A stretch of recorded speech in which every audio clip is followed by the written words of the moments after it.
E5 TV news కు స్వాగతం. ముందుగా హెడ్లైన్. పాకును మోకాళ్ల మీద నిలబెట్టాం పీఎం మోదీ. 500 మంది అన్నదాతలు చనిపోతే రేవంత్ రెడ్డి అందాల పోటీల్లో బిజీగా ఉన్నాడు కేటీఆర్. లేని కంపెనీకు 2000 కోట్ల భూముల జగన్.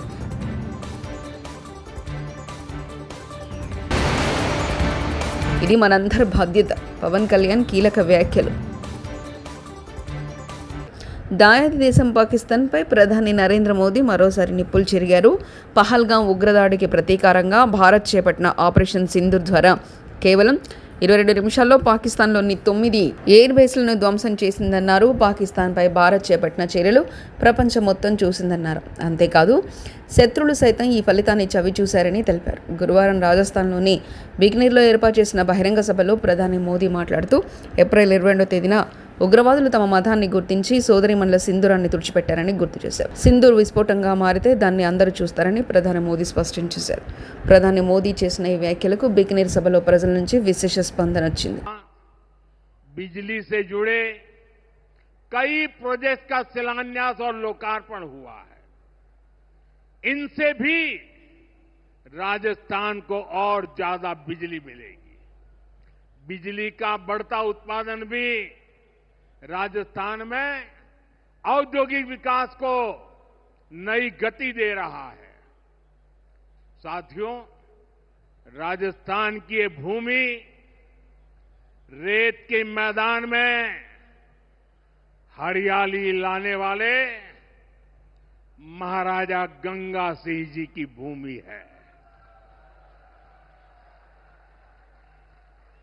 हमारे लिए पानी का क्या महत्व है, यह इस क्षेत्र से बेहतर भला कौन जानता है.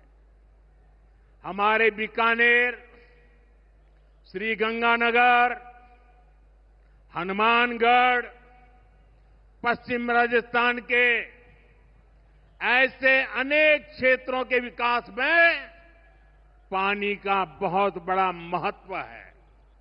इसलिए एक तरफ हम सिंचाई परियोजनाओं को पूरा कर रहे हैं और साथ ही नदियों को जोड़ रहे हैं. पार्वती, काली सिंध, चंबल लिंक परियोजना से राजस्थान के अनेक जिलों को लाभ होगा. यहां की धरती, यहां के किसानों को फायदा होगा. గూఢచర్యానికి పాల్పడరనే ఆరోపణల నేపథ్యంలో పాకిస్తాన్ రాయబారి కార్యాలయంలోకి ఉద్యోగిని భారత్ బహిష్కరించింది. భారత్ ఈ నిర్ణయం తీసుకున్న కొన్ని గంటలకే పాకిస్తాన్ స్పందించింది. పాకిస్తాన్లోని భారతీయ రాయబార కార్యాలయంలోని సిబ్బందిపై గురువారం బహిష్కరణ వేటు విడిసింది. 24 గంటల్లో పాక్ విడిచి వెళ్లాలని భారత రాయబార కార్యాలయ సిబ్బందిని ఆదేశించింది. మే 13వ తేదీన గూఢచర్యానికి పాల్పడ్డారనే ఆరోపణలపై భారత్లోని పాక్ రాయబారి కార్యాలయ అధికారిని దేశం విడిచి వెళ్లాలని కేంద్రం ఆదేశించిన సంగతి తెలిసిందే. 500 మంది అన్నదాతలు చనిపోతే రేవంత్ రెడ్డి అందాల పోటీలో బిజీగా ఉన్నాడని రేవంత్ రెడ్డి ప్రభుత్వం మొత్తం కమిషన్ల మీదనే నడుస్తుంది. రేవంత్ రెడ్డికి రైతుల సమస్యల మీద రివ్యూ చేసే సమయం లేదు, కానీ అందాల పోటీల మీద ప్రత్యేక శ్రద్ధ పెడుతున్నాడు. వడ్లు కొనేటోడు లేడు, కొన్న వడ్లు తరలించేటోడు లేడు, అడుగుదామంటే స్థానిక నాయకులు అసలు పత్తాకే లేరు అంటూ కేటీఆర్ వ్యాఖ్యానించారు. అమ్ముకున్నారు, ఆడనో ఈడనో 10% 20% కొన్నారు, కానీ దాన్ని పట్టించుకున్నోడు లేడు. వానలు పడుతున్నాయి, కళ్ళలల్లా వడ్లు కొట్టుకుపోయే పరిస్థితున్నది. ధాన్యం మొలకలెత్తి రైతు ఆగమై రోడ్డు మీద పడే పరిస్థితున్నది. అడిగినోడు లేడు, పట్టించుకున్నోడు లేడు. అడుగుదాం ఎవరినన్నా అంటే ఊళ్ళో సర్పంచ్ లేడు, ఎంపీటీసీ దిక్కు లేడు, జెడ్పీటీసీ లేడు, కౌన్సిలర్ లేడు. కాంగ్రెస్ అని పట్టుకుందామంటే కాగడా పెట్టి ఎతికినవాడు దొరుకుతలేడు. ఎందుకు బిజీగా ఉన్నారు? ఏడ బిజీగా ఉన్నారు? కాగితాలు పట్టుకొని సెక్రటేరియట్ చుట్టూ గిర్ర గిర్ర గిర్ర తిరుగుతారు. ఏందిరా అంటే ముఖ్యమంత్రి చెప్పిండు, నాకు ఓ పని తెచ్చుకోమన్నాడు, మా మంత్రి చెప్పిండు పని తెచ్చుకోమన్నాడు, 4 పైసలు మిగులుతాయన్నారు, ఇక పాత బాకీలు ఏమైనా ఉంటే పాత బిల్లులు ఏమైనా ఉంటే తెచ్చుకోమన్నారు, ఇస్తామన్నారు, కమిషన్లు తీసుకోమన్నారు. ఒకటే పనులున్నది ప్రభుత్వం మొత్తం. కమిషన్లు కమిషన్లు కమిషన్లు, 20% కమిషన్లు, 30% కమిషన్లు.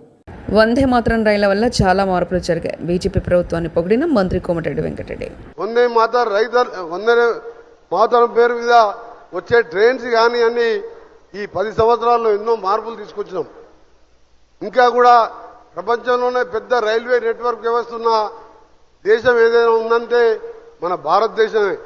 అలాంటిది దాన్ని పేద ప్రజలు వాడే, ఎందుకంటే పేదవాళ్ళు ఎక్కువ ట్రైన్లలో బస్సులలో ప్రయాణించేవాళ్ళు, వారు కూడా ధనవంతుల్లాగా సూపర్ ఫాస్ట్ ట్రైన్లలో ఏసీ ట్రైన్లలో పోవాలని స్టేషన్స్ కానీ ట్రైన్స్ కానీ అభివృద్ధి చేసుకుంటూ పోతున్న సందర్భంలో కేంద్ర ప్రభుత్వానికి, ప్రధానమంత్రి గారికి, రైల్వే శాఖ మంత్రి గారికి, మన రాష్ట్రంలో చేపడుతున్న కార్యక్రమాలకి నాయకత్వం వహిస్తున్న కిషన్ రెడ్డి గారికి ధన్యవాదాలు తెలియజేసుకుంటూ, ఏపీ ఎక్కడ ఉందో తెలియని ఉర్సా సంస్థకు విశాఖలో భూములు కట్టబెట్టారని వైసీపీ అధినేత జగన్ మండిపడ్డారు. రూపాయికి ఇడ్లీ వస్తుందో లేదో కానీ బిడ్ లేకుండా 2,000 కోట్ల విలువైన భూమిని అప్పనంగా ఇచ్చారంటూ ఎద్దేవా చేశారు. రాష్ట్రంలో లిక్కర్, ఇసుక, మట్టి, క్వార్ట్స్, సిలికా మైనింగ్ మాఫియా నడుస్తుందని విమర్శించారు. రాష్ట్రంలో జరుగుతున్న కుంభకోణాలకు అమరావతి పేరుతో దోపిడీలే నిదర్శనమని ధ్వజమెత్తారు. ₹49 కంపేర్ చేస్తే దీనితో పోలిస్తే యాక్సిస్ది ₹4.60 మైనస్ ₹2.49 అని అంటే ₹2.11 అధికంగా చంద్రబాబు నాయుడు గారు కొనుగోలు చేస్తూ 25 సంవత్సరాల పాటు కొనుగోలు చేసేట్టుగా అగ్రిమెంట్ వేసుకున్నారు. అంటే 210 కోట్ల యూనిట్లు ఇంటూ ₹2.11 ఈ వ్యత్యాసంతో మల్టిప్లై చేస్తే సంవత్సరానికి 440 కోట్ల రూపాయల స్కామ్. 25 సంవత్సరాలలో 11,000 కోట్ల రూపాయలు రాష్ట్ర ప్రభుత్వానికి సంబంధించిన ఖజానా నుంచి ప్రైవేటు వ్యక్తులకు చంద్రబాబు నాయుడు గారు దోచిపెడుతూ 8,58,000 ఎస్ఎఫ్టీలు. కేసీఆర్ కట్టిన సచివాలయం సెక్రటేరియట్ అక్కడ కూడా అన్ని హెచ్ఓడీస్ అక్కడ షిఫ్ట్ అయినాయి. అన్ని హెచ్ఓడీస్ అక్కడ కూడా షిఫ్ట్ అయినాయి. 8,58,000 ఎస్ఎఫ్టీ 616 కోట్ల రూపాయలతో కేసీఆర్ ఈ మధ్యకాలంలోనే అడగట్టాడు. సెక్రటేరియట్తో పాటు మొత్తం హెచ్ఓడీస్ అన్నీ కూడా అక్కడ షిఫ్ట్ అయినాయి. మరి నేను అడుగుతా ఉన్నా, 8,58,000 అంటే సరేలే పోనీలే, 6 లక్షలు కాకపోతే 8,58,000 పెడతా ఉన్నాడు, సరేలే పోనీలే అనుకోవచ్చు. కానీ 53,57,000 ఎస్ఎఫ్టీ ఏంది స్వామి? గ్రామాల అభివృద్ధికై మరో విప్లవాత్మక కార్యక్రమం మన ఊరు మాటామంతి కార్యక్రమంలో శ్రీ పవన్ కళ్యాణ్. మేము చొరవ తీసుకొని ఈరోజు దాదాపు ఒక 12 కోట్లు 15 కోట్లు 3 కోట్లు ఎక్కువ పెట్టారా? అంటే ఈ మీటింగ్ ఖరీదు మీ అందరికీ ఒక జిల్లాలో పెద్ద కార్యక్రమం అయిపోద్ది. కానీ మన పంచాయతీ మీద ఎంత అంటే మీరు ఇంత ప్రేమగా వచ్చారు, అందుకని ఆ 12 కోట్లు నుంచి ఒక 15 కోట్ల రూపాయలు, ఆ 15 కోట్లు ఓవరాల్గా మీరు అడిగిన పనులన్నిటికీ కూడా కలిపి గ్రామ అభివృద్ధి పనుల కొరకు 15 కోట్లు మంజూరు చేయడం జరిగింది. మీరు అడిగిన ప్రతిదానికి ముందుకు తీసుకెళ్తా ఉన్నాం. దీంట్లో 14 సిసి రోడ్లు, 4 drains, Dhobi Ghat, bus shelter, school compound wall, tank పునరుద్ధరణ, నీటి కాలువల డీసిల్టింగ్, 2 శ్మశాన వాటికలో సదుపాయాలు, మరి ఇవన్నీ మీరు చెప్పిన అన్నిటికీ 15 కోట్లు మనకి మీకు మంజూరు చేస్తున్నాం. దీనికి గౌరవ మంత్రివర్యులు అచ్చెన్నాయుడు గారికి మనస్ఫూర్తిగా ధన్యవాదాలు తెలుపుకుంటా ఉన్నాం. అలాగే అధికారులు అందరికీ కూడా పేరు పేరున. ఫేక్ బటన్ నొక్కడం, సంక్షేమంపై ఫేక్ ప్రచారం చేసుకోవడం జగన్ చేసిన పని. Minister Nimmala Ramanaidu. Fake button, fake welfare, fake CM 5 సంవత్సరాలు జగన్మోహన్ రెడ్డి పాలనంతా కూడా. ఎందుకంటే fake welfare, fake button, fake CM Jaganmohan రెడ్డిని ఎందుకు చెప్తూ ఉన్నానంటే, మోసకారి సంక్షేమం ఏదైతే ఉందో దాన్ని ఒక్కసారి మీరందరూ కూడా గుర్తు చేసుకోండి. ఆ రోజు ఏదైతే రైతు భరోసా పేరు చెప్పి పిఎం కిసాన్ అని చెప్పి 6,000 రూపాయలు ప్రధానమంత్రి గారు ఇస్తారు ప్రతి సంవత్సరం కూడా. ప్రధానమంత్రి గారు పిఎం కిసాన్ కింద ఆ వాయిదా 2,000 రూపాయలు రైతుల అకౌంట్లో పడిపోయినాయి. రైతుల అకౌంట్లో పడిపోయిన తర్వాత రోజు మళ్ళీ జగన్మోహన్ రెడ్డి గారు రైతుల అకౌంట్లోకి 2,000 పంపిస్తున్నానని బటన్ నొక్కుతాడు. అంటే ఎంత ఫేక్గా కాదా ఇది? ఆల్రెడీ అప్పటికే ఒక రోజు ముందుగానే నరేంద్ర మోడీ గారి దగ్గర నుంచి మనకి అకౌంట్లోకి డబ్బులు వచ్చేసాయి రైతులకి. అంటే వచ్చేసినటువంటి సొమ్ము కూడా ఈయన మళ్ళీ దానికి ఒక పేపర్లో పెద్ద అడ్వర్టైజ్మెంట్ వేసుకుని టీవీలో ఒక అడ్వర్టైజ్మెంట్ పెట్టుకుని ఒక ఫేక్ బటన్ నొక్కి మళ్ళీ మనల్ని మోసం దగా. అందుకే fake button, fake welfare, fake CM అన్నటువంటి పరిస్థితి జగన్మోహన్ రెడ్డిది. అదేవిధంగా ఆ రోజు మీ అందరికీ తెలుసు అమ్మఒడి, మనందరం కూడా చూస్తాం. ఆ రోజు భారతీ రెడ్డి గారు వాడకి ప్రచారం చేస్తూ 2 బిడ్డలకి 15,000 30,000 రూపాయలు ఇస్తానని ఆ రోజు భారతీ రెడ్డి వాడకి ప్రచారం చేసింది. వీడియోస్ సహా అన్నిట్లోనూ పేపర్లో ఉన్నాయి, టీవీలో ఉన్నాయి, అన్ని మనం చూస్తాం. కానీ అధికారంలోకి వచ్చాక మాట తప్పి మడమ తిప్పి 2 కాదని చెప్పి ఒకళ్ళకే ఇచ్చారు. పోనీ ఒకళ్ళకి ఇవ్వడం కూడా 15,000 అని చెప్పి మళ్ళీ దాన్ని మీ అందరికీ తెలుసు 14,000 చేశారు. తర్వాత మళ్ళీ 13,000 చేశాడు. లాస్ట్కి వచ్చేటి కొంతమందికి 7,000 రూపాయలు అందినటువంటి పరిస్థితి.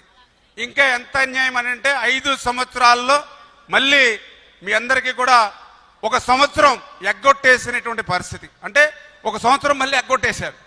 మరి అటువంటి వ్యక్తి ఈరోజు మరి fake welfare, fake button, fake CM అనడంలో అతిశయోక్తి ఏమీ లేనిటువంటి పరిస్థితి అని చెప్పి ఈ సందర్భంగా మరి మీ అందరికి కూడా తెలియజేసుకుంటూ ఉన్నా.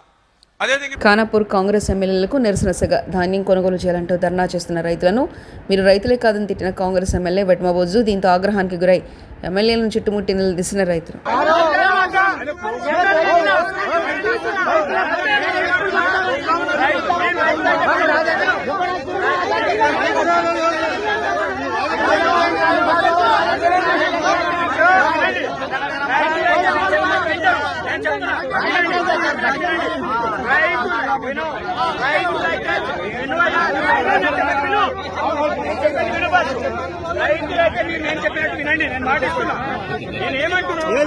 ఈ రండా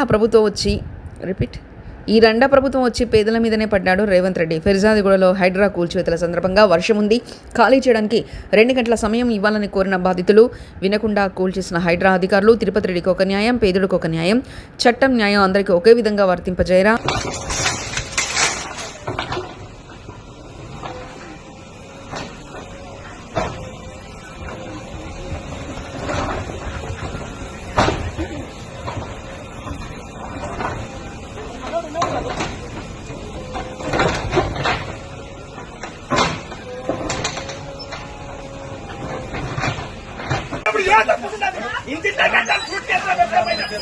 అప్పుడు ఏ తప్పుడు ఉన్నది లంగా పీడి అంటారు, లంగా పీడి అంటారు.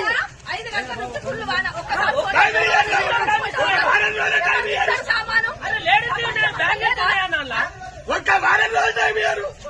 అప్పుడు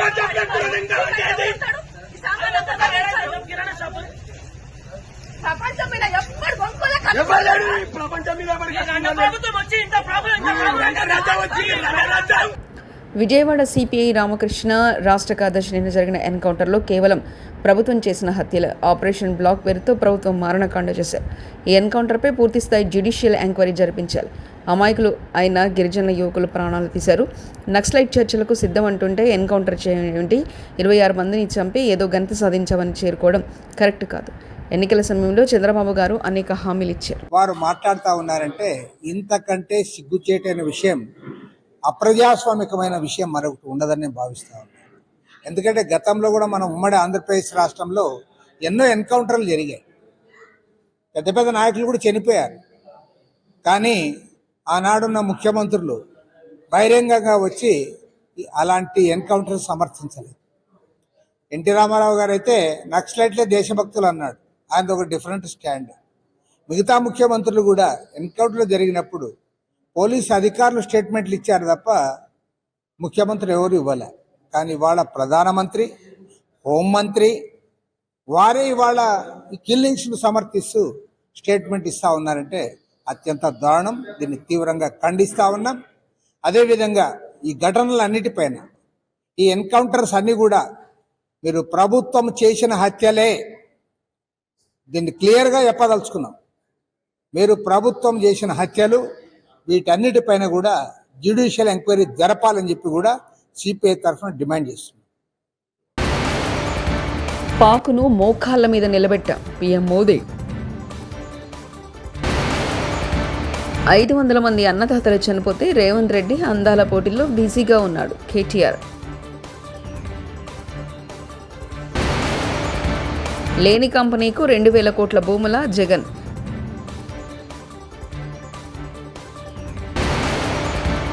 ఇది మనందరి బాధ్యత. పవన్ కళ్యాణ్ కీలక వ్యాఖ్యలు. ఇవి బులెటిన్ విశేషాలు. చూస్తూనే ఉండండి E5 టీవీ న్యూస్.